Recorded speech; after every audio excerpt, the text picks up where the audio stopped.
We now return to Let's Play Coteries of New York. Let's read some more terminology. A blood bond is a mystically enforced relationship between a vampire and another, mortal or kindred. Drinking the blood of a vampire directly from the vein 3 times creates an intense loyalty in the drinker, resembling infatuation or obsession.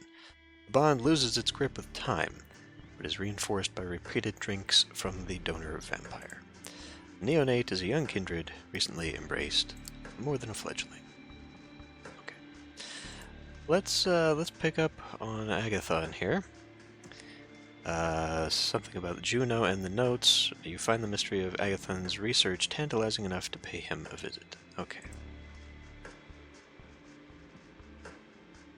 Oh, we've got to rest. Right. Right. Knock knock. You'd ask who's there, but you don't know if the sheriff of New York City would play along. When you open the door, you see him toying with the car keys he's holding in his hand. Ready to go, fledgling? You don't feel like it, but you give him a nod nonetheless. Okay, I guess we're not doing our own thing anymore. Excellent, stay close. He leads you down to the vehicle he's parked nearby. Once again, he takes the wheel, literally and figuratively. Everything inside is just the way you remember it, down to the rear-view mirror reflecting the intense stare of your guide, not questioning how a vampire can do such a thing. However, the trip itself feels notably different. The last time Kadir drove you around, he was forcibly dragging you away from your old life. This time, he's pulling you back into it. All the things you wanted to say to Jessica keep running through your head. Let me tell you how it's going to go. As I said, I've arranged a meeting between you and your kin. It's going to take some play. Wow, Zers. It's going to take place somewhere you should know very well. I'll watch over you two from a safe distance to make sure you adhere to the rules. You should know those very well, but I'll reiterate just so you can't ever say I didn't warn you. Don't do anything that would violate the Masquerade. Don't establish some secret routes of contact. I will know. Do treat it as the last time you two will meet. Take this chance to wrap everything up. Here's your story. You're fine, found yourself at a crossroads, decided to radically change your life and move out of the city. The subway is unbearable. The rent is too high. They've heard it all. You were ready to leave New York for good when you heard those absurd rumors about taking your own life, so you decided to set the record straight. He gives you a knowing look. And close the curtains on your relationship once and for all, on your terms. The car makes a sudden turn. I'll leave the finer details to you, just be so kind and don't make me regret it. You can sense he's going out of his way for you, but doesn't try to force you into gratitude by stating it plainly. If you know, you know. He'll see if you are worthy of his aid. We're here. You take a look around and recognize your destination. He was right.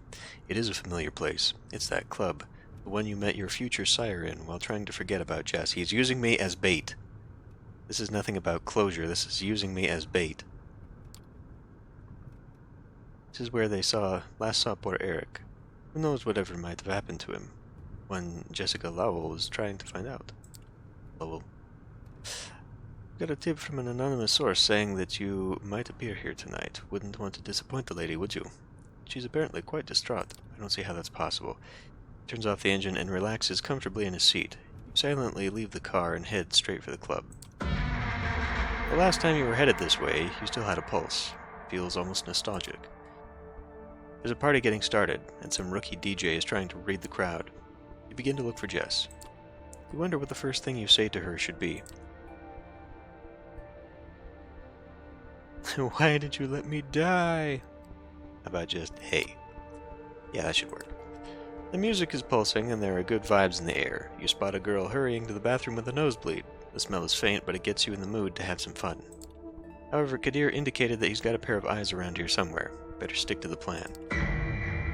A stupid idea pops into your head. If you meet her, and she says, I want to be with you again, what would you do? I mean, I don't know. Like, I need to know more about the relationship history. We were told to cut it off, but I feel like he'd be hung up on this. Have one last good night before leaving. You can't be together anymore. You'd have fun with her for the last time before disappearing for good. A bittersweet farewell. By now it feels like you've explored all places Jessica could have been. It's getting frustrating. You grab the cheapest drink they have from the bar. A tall blonde girl in a stylish skirt smiles at you from behind heart-shaped glasses. You smile back, but this is no time for the heart to guide the hand. You walk past her, back to your duty. That must be the eyes. You mimic taking a sip of your drink. God, you could have been having so much fun tonight. You could... And there she is. Accidentally stumble into Jessica when you least expect it. She looks at you as if she's been a ghost. If she's seen a ghost. You freeze up trying to come up with something to say and failing. The last few years of your life flash before your eyes. Wait, what was the line you decided to open the conversation with?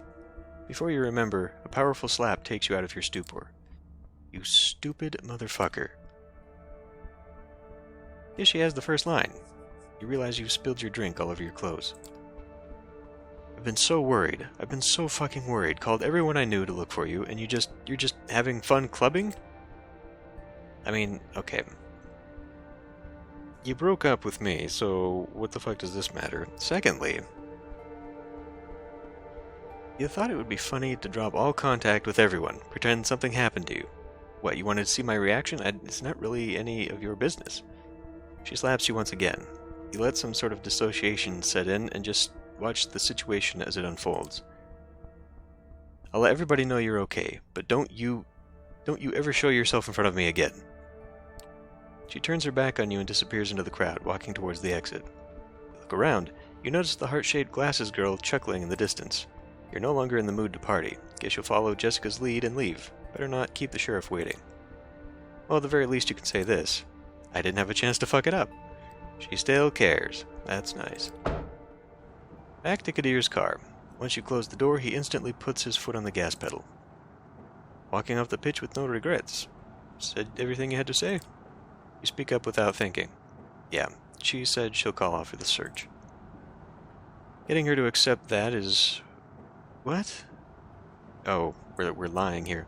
Getting her to accept that it was over took some harsh words, but deep down I think she knew it was time to say farewell once and for all. She's a little shaken up, but she'll live. You spot a playful spark in Kadir's eyes. You took care of it like a man, did you? Very good. The people we knew in life have this tendency to briefly reappear in our unlives. One night, let's say 20 years from now, she might spot you on the street. You won't have aged a day from now, and even though she'll tell herself that can't be you, she'll be jealous, and if you look happy, she will feel regret over what could have been. For the sake of the night, your paths cross once again. I hope you'll search for your own happiness. The car speeds up to cross an intersection before the light turns red. You give Kadir a good, hard look. Okay, can I just...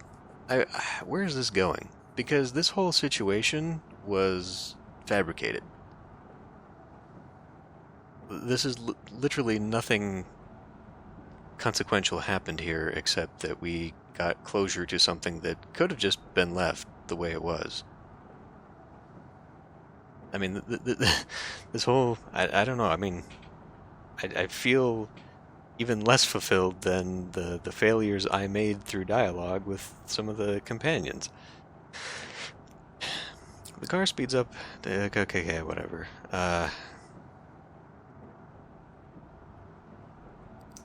Good job with setting it all up. You've done a good job setting all this up. He chuckles, visibly proud. If I couldn't handle something this easy, I wouldn't be holding my position. But... Then he takes on a serious, slightly sorrowful expression. Don't suck up to me, kid. Mr. Bad Guy is still here, and without a doubt he will go back to decapitating suckers like you any time now. The car starts slowing down. We're here. You look out the window and see your haven. Take care. I'll see you around. Just pray I don't have to see you too often. You leave the car and start walking to your haven, thinking about Kadir. Can't say you're fond of him, with the welcome he gave you and all, but after tonight, you can't say you aren't either. You're gonna need some more time to understand him, that's for sure. He really just did it for us.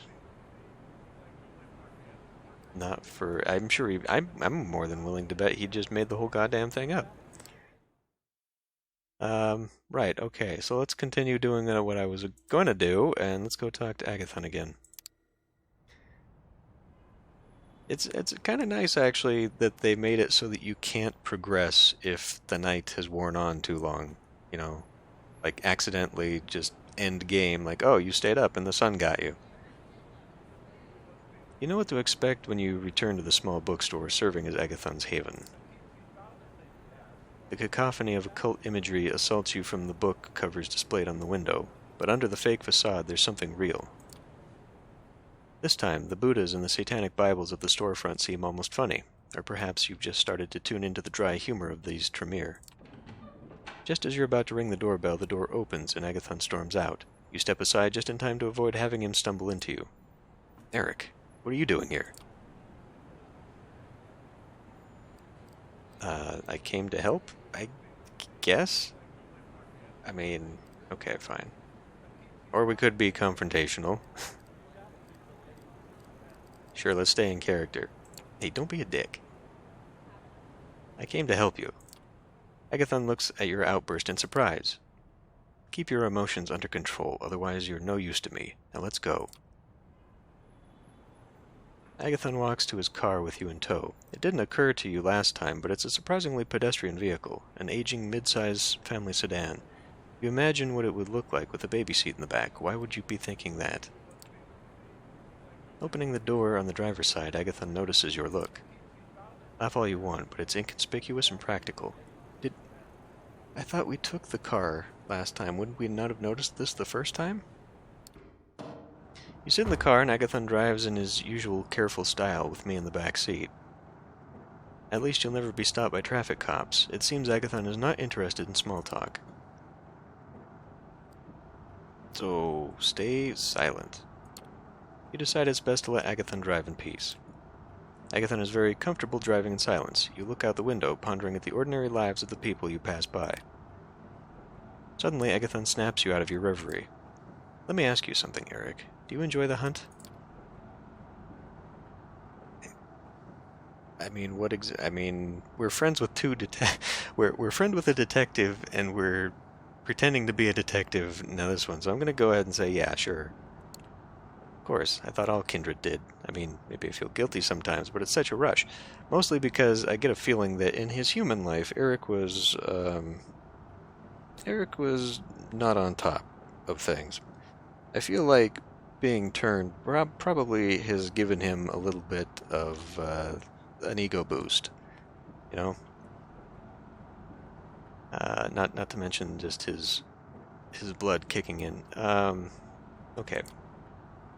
Not all kindred enjoy it, but you're right, most do. There's something melancholy in Agathon's voice that you can't quite parse.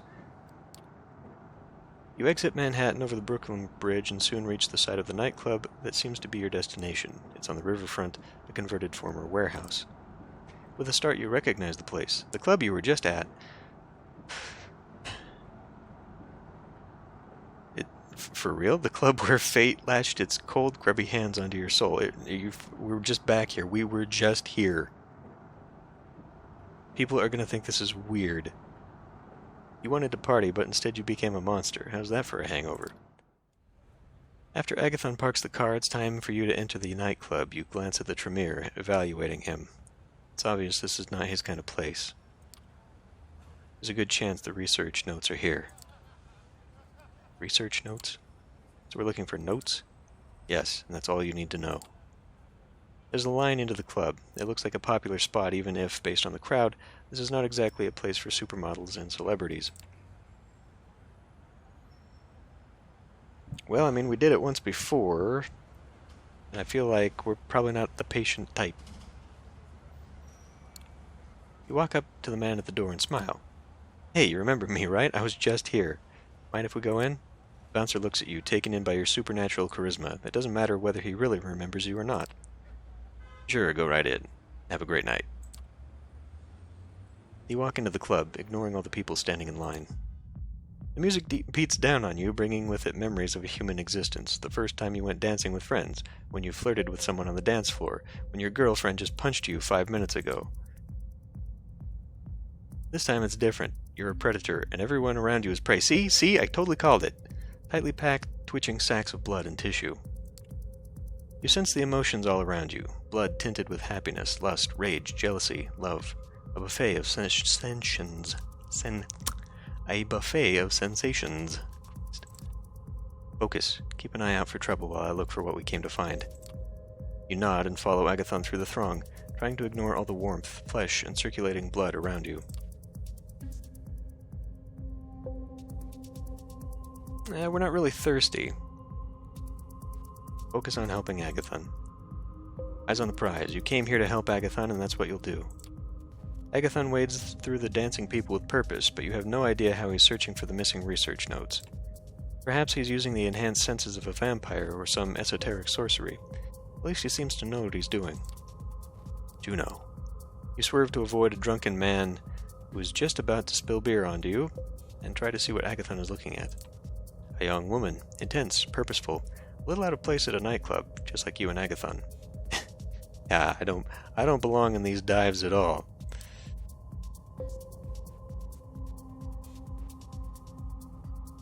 Juno. Who's Juno? She's Tremere, a renegade. Bad news. The woman, Juno, elbows a drunken man out of her way and points a finger at Agathon's face. Agathon, you traitor! Don't you dare stand between me and what's mine! You look at the woman in surprise. Her appearance stands in contrast with the anger in her words. Juno, you know Aisling will not let you leave with the notes. Perhaps she won't let you leave at all. Juno pulls close to Agathon's face and stage whispers loudly enough for you to hear her over the music. You're still so brainwashed that you care about what Aisling fucking Sturbridge wants. I'm done jumping through her hoops. I don't know what I saw in you, Agathon. You're such a lapdog.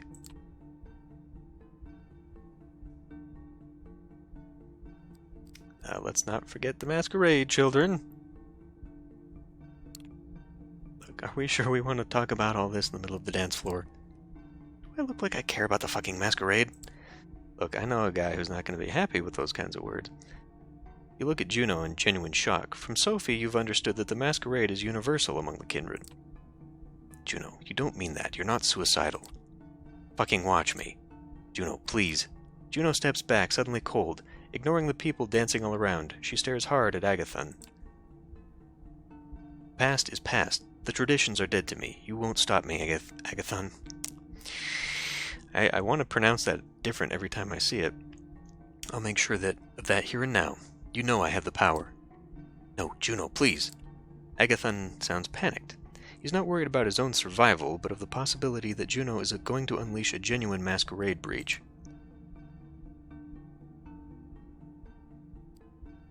I guess I could.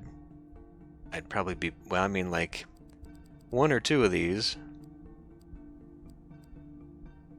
I don't know, my presence seems to be okay. I doubt very much I'll be able to calm her down. Have I used my presence on another vampire before? I'd have to be more powerful. I feel like this... let's not cause attention to ourselves and break the Masquerade, and then I punch her in the face. I mean, let's try this one. Calling on the powers of your blood, you step closer to Juno, between her and Agathon. Agathon was being an asshole. Don't hurt yourself just to get back at him. He's not worth it. Juno looks you in the eye, and you can see that she's tired and scared. Defecting from the Tremere is not easy or safe. You're right. She turns to go, then stops and glances back at you. You should pick better friends. With that, Juno walks through the oblivious dancers towards the exit. Looking around, you realize Agathon didn't stay to witness your exchange with Juno. Instead, he worked his way around the dancing crowd, looking for the notes using his arcane methods. After Juno is gone, he returns, shaking his head. The notes were here, but not anymore. It's possible someone grabbed them when they hunted here. Like the girl with the heart sunglasses? After making sure Juno was nowhere to be seen, you and Agathon push your way back outside. Outside, you walk to Agathon's car and drive back over the Brooklyn Bridge to Manhattan, heading for Agathon's haven. Juno mentioned some very personal things. I trust your discretion in not discussing those things with Aisling. Of course. Your love life is your business. Thank you. After a while, you reach Agathon's haven, and he parks the car. You walk to the occult bookstore, and Agathon invites you inside. The smell of incense assaults you as before, making you grateful you don't have to breathe. You follow Agathon upstairs to find Aisling Sturbridge in an armchair reading an old book. She puts a bookmark in place as you come in. You were successful, I hope. No, I'm sorry. The notes were there at some point, but not anymore. That's a shame. I hope you don't run out of time. How did Sophie's little protege do? Agathon turns to look at you. Well, surprisingly well. That's a surprise. I'll have to compliment Sophie on her choice. We met Juno. Fortunately, she couldn't find the notes either. That's interesting. The High Regent turns to look at you.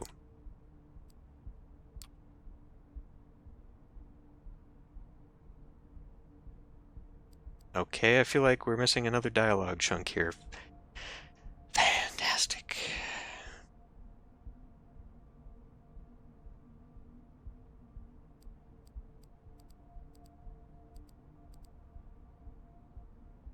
So I'm going to guess the question is something along the lines of... Oh, wait a minute. Can I go into...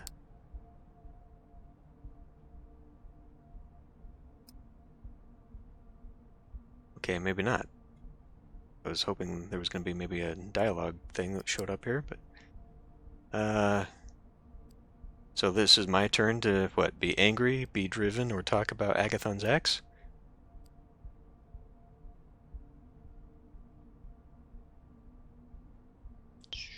We have no reason to be angry, and we don't really need to be meddling in that. Yeah, that's what I thought. We were asked how she was. She's very driven, motivated. I don't think she'll desist easily. That's probably not the correct answer that Agathon is going to want to hear, then. You're probably right. Juno could have made a great member of our house in different circumstances. Instead, she became a headache. You'll understand if you have a childer of your own some night, fledgling.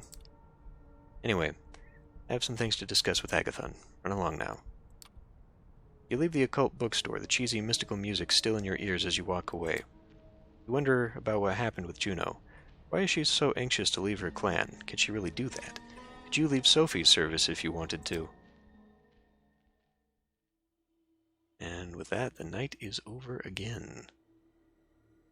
Boy, I'm not a fan of this dialogue thing glitching out. I wonder if it's just like a persistent problem, or if it got started with the first time it glitched, and then now it's just screwing it up all over the place. I